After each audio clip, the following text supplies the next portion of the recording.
The old man hit the ground, hard hands out, bones creaking, dignity scattered across the pavement like broken glass, and the only sound that followed was laughter.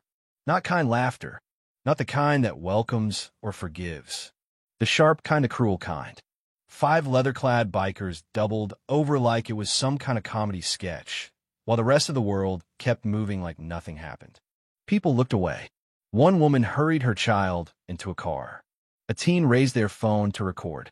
No one helped, and nobody had the slightest idea what was coming. In less than an hour, the quiet hum of a sleepy town was going to be shattered by the sound of black SUVs rolling in like thunder. See that man? That was Samuel Sam Whitmore, 80 years old, bent with time and burden, wearing an old, sun-faded veteran's cap that looked like it had survived more battles than most men ever see. His truck, a 1970 Ford F-100, wasn't much to look at anymore. Its blue paint had surrendered to gray rust, the chrome had dulled, and the engine coughed more than it purred. But still ran just like Sam. Stubborn, steady, alive. It was just another blistering July day. Asphalt hot enough to fry your patience. Cicadas screaming like old ghosts. Sam pulled into the gas station, parked with that kind of slow, deliberate care that only comes with age or pain or both. Shrapnel in his knee from 71 still barked at him every time he moved. But he got out, reached for his wallet, and limped toward the convenience store head high, pace steady. That's when he noticed those bikers, leaning against their chrome machines like movie villains in the middle of a bad joke. Tattoos, vests, big mouths. One of them smirked and shouted, "Check out Grandpa's rust bucket." Probably stole it from a museum. Sam didn't blink, didn't stop, didn't give them the satisfaction. He knew better. Some battles ain't worth picking. Not because you can't win, but because the war isn't even real. He paid for gas and water while a teenager behind the counter barely acknowledged him. That was fine. Being invisible wasn't always a curse. Sometimes it was armor. Back at the pump, he moved with focus. Careful, calculated. Hands that once disarmed landmines, now trembling just enough to make everything take twice the effort. That's when the biker walked up, smelling like cigarettes and cheap cologne, finger tracing the dented fender like it offended him. "This thing even passed inspection." "Still runs," Sam said, calm, direct, without a single note of fear. And that calm? That made the kid mad. "Hey, I'm talking to you, old man." More of them circled, laughing, joking. Then one of them knocked the gas can out of Sam's hand.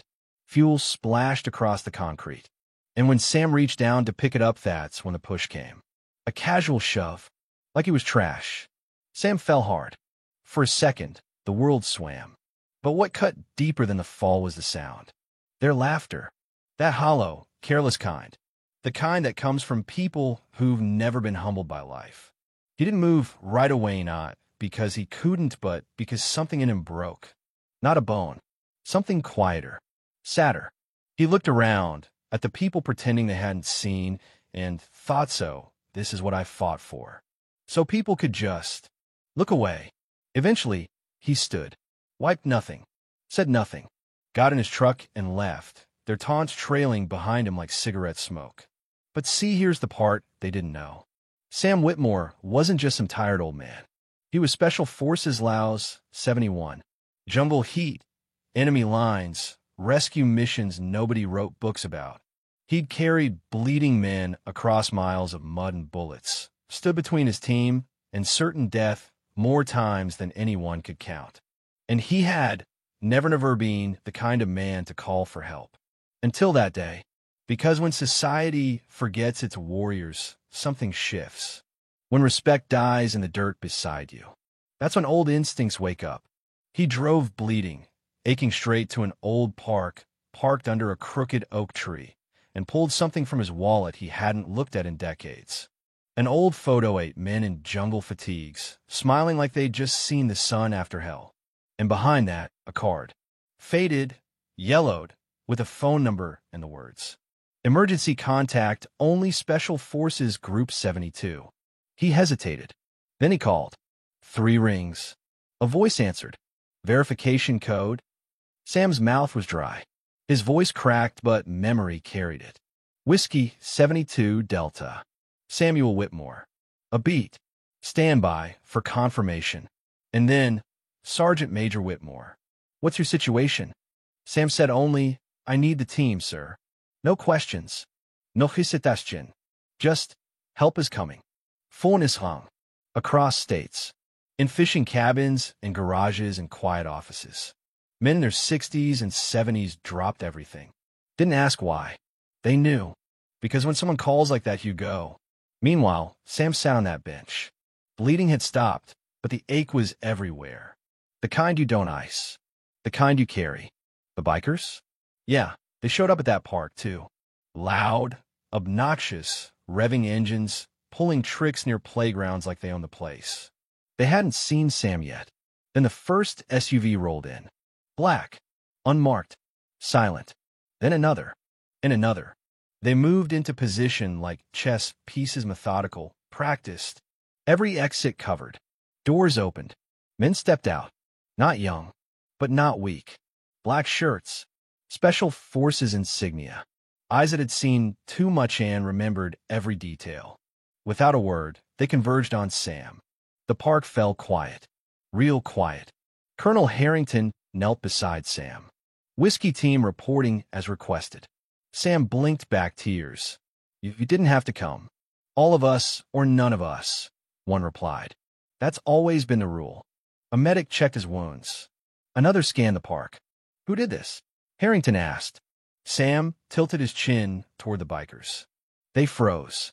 Then the colonel stood, voice rising just enough to carry. These men laid hands on Medal of Honor recipient Sergeant Major Samuel Whitmore. Gasps. Phones up. Eyewitnesses live streaming. One biker mumbled, that's just some old bum.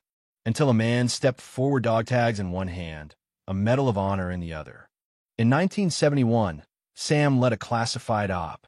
14 POWs. 30 enemy combatants. He was the last man on the chopper. Whispers. Hats came off. Even the wind stilled. I was one of those 14, the man added. I owe him everything. The bikers cracked. One looked ready to cry. Another whispered, I didn't know. That's the problem, Harrington said. Nobody knows. Because the ones who serve rarely shout. Then came the ceremony. Town hall. Packed beyond fire code. Local news, national buzz. The mayor, embarrassed and emotional, announced a memorial would be built in Sam's honor for every quiet hero like him. Sam stood and addressed the crowd, voice gravelly, real. I didn't call my team for applause. I called because I needed to remember what it felt like to matter, and maybe to remind others look up. See us. The crowd clapped, cried, and then that little boy, the one who wasn't allowed to give him lemonade, he came forward, tiny bouquet of wildflowers in hand. My dad's a soldier too, he said. Sam knelt, eyes soft. Then you already know bravery isn't loud. Before the night ended, the bikers returned. Shaken, sincere. One offered a handshake. Another offered their motorcycles free escort service for veteran funerals. Sam accepted, because forgiveness was part of service, too. And back in his driveway, 3 mechanics were already waiting. They'd fixed the Ford. No charge. Sam peeled the backing off a new bumper sticker. Proud veteran. Subtle, but no longer hidden.